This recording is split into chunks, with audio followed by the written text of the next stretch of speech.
hacia el sector nasal. El ojo izquierdo, acá sí tiene un signo en bayoneta, ¿no es cierto? Pero para considerar, pero ven que la excavación no llega al borde, sin embargo tiene una atrofia peripapilar. Es zona beta y zona alfa. Bueno, esto se corresponde con ese campo visual. ¿Se acuerdan que yo les pedía que resaltaran la escala de grises, ¿no? Hay muchos mapas que vienen en el informe, ¿no es cierto? Ustedes centrarse en la escala de grises. Los colores claros representan mejor visión, mejor sensibilidad retinal, ¿no? Fíjense que esa lesión de nervio óptico, ese adelgazamiento, no se corresponde con una lesión muy significativa en campo visual. Acuérdense que para que aparezca en los estudios funcionales tiene que haber un daño estructural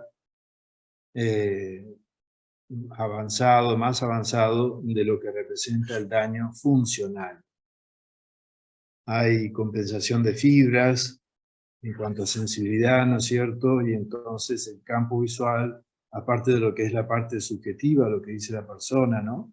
O sea, que lo haga bien la persona, que interprete las instrucciones para hacer el estudio y que lo haga bien, ¿no es cierto? La parte interna también influye, ¿no? Pero ve que acá hay un pequeño agrandamiento de mancha ciega y una alteración de la sensibilidad retinal, un poco acá retracción, pero no podemos decir que hay un defecto arcuato en arco, ¿no? Superior e inferior. Quizás el otro ojo sí, y ven que, no.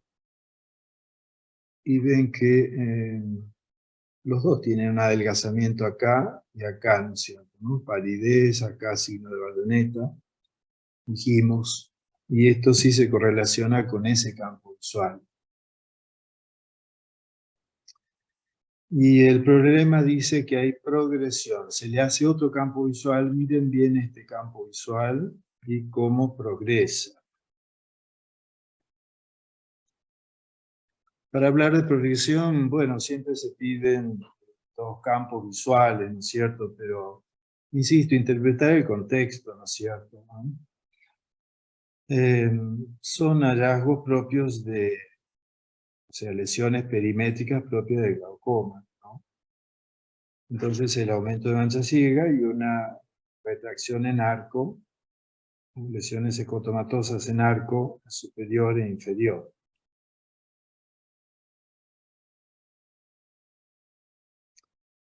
Bueno, entonces el glaucoma de presión normal, que no lo dije cuando presenté glaucoma, por eso quería traerles un problema que refleje eso, ¿no? El glaucoma de presión normal. Como vimos en el caso, los ángulos son abiertos y existe un glaucoma de ángulo abierto también, ¿no es cierto? No todos los glaucomas son de ángulo cerrado. Las lesiones de papila, como vimos, papila glaucomatosa, cambios progresivos de campo visual, siempre que haya progresión, por definición es glaucoma primero, ¿no? Pudieran hacerse otros diagnósticos diferenciales, ¿no es cierto? Otras neuropatías ópticas. Pero bueno, si en el campo visual tenemos esos hallazgos, la papila presenta lo que vimos, ¿no? Y en el OCT, si lo pueden ver, tener a mano, ¿no es cierto? Un adelgazamiento de capas de fibras nerviosas, puede ser la patogenia, ¿no? No solamente la lesión mecánica de la presión ocular alta, ¿no? Lo distintivo, por eso lo resalté acá, son las presiones normales. Y no hay foto de eso, pero hemorragias peripapilares recurrentes es propio también del glaucoma de tensión normal. Acá sería útil la curva diurna. Lo que pasa es que no es práctico realizarlo, ¿se acuerdan que hablamos? Una curva de presión ocular.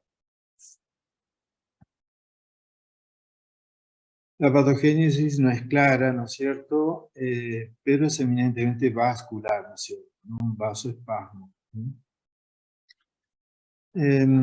Habría una disminución de la presión arterial durante la noche, ¿no es cierto? En las horas de sueño. Y habría un aumento de presión ocular también, ¿no es cierto? Incluso antes del despertar descrito, ¿no? Entonces, esta contraposición haría al tema de la presión de perfusión. Recuerda que hablamos que era la diferencial entre la presión arterial, y ya vamos a ver que fundamentalmente la presión mínima, arterial mínima,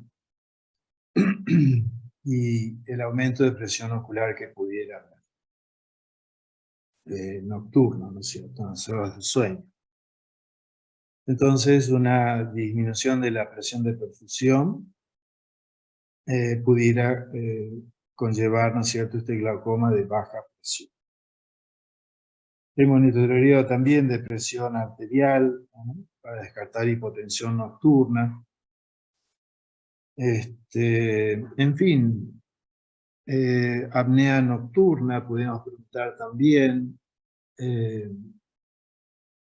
Hay diferentes campos visuales, si la persona duerme apoyando el globo ocular, comprimiendo el globo ocular con la almohada, ¿no es cierto? Entonces, si concilia sueño de un lado, a lo mejor de ese lado se lesiona más. Esa presión aumenta la presión de perfusión, ¿no? Perdón, altera la presión de perfusión normal. Hay mecanismos de regulación local, ¿no?, de autorregulación, pero a veces existe una alteración de esto, ¿no es cierto?, ¿no? ¿Alguna pregunta de esto?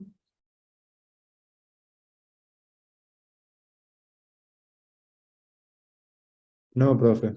Bueno, la reducción de la presión ocular siempre será útil porque favorece la presión de perfusión, ¿no es cierto?, ¿no? Lo puede ralentizar, puede prevenir la lesión, ¿no es cierto? Pero bueno, pero es lo que tiene a mano el oftalmólogo, ¿no es cierto?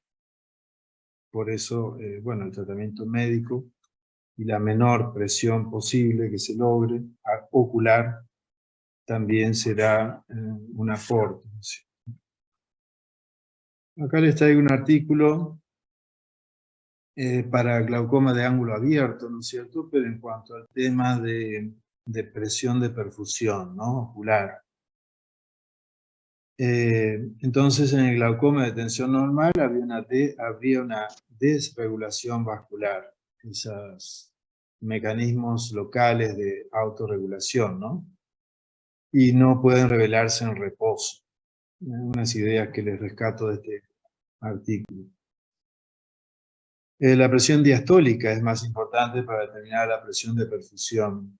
Claro, la presión mínima arterial, ¿no es cierto?, que otros parámetros de la presión arterial. Y la presión de perfusión puede ser más sensible a cambios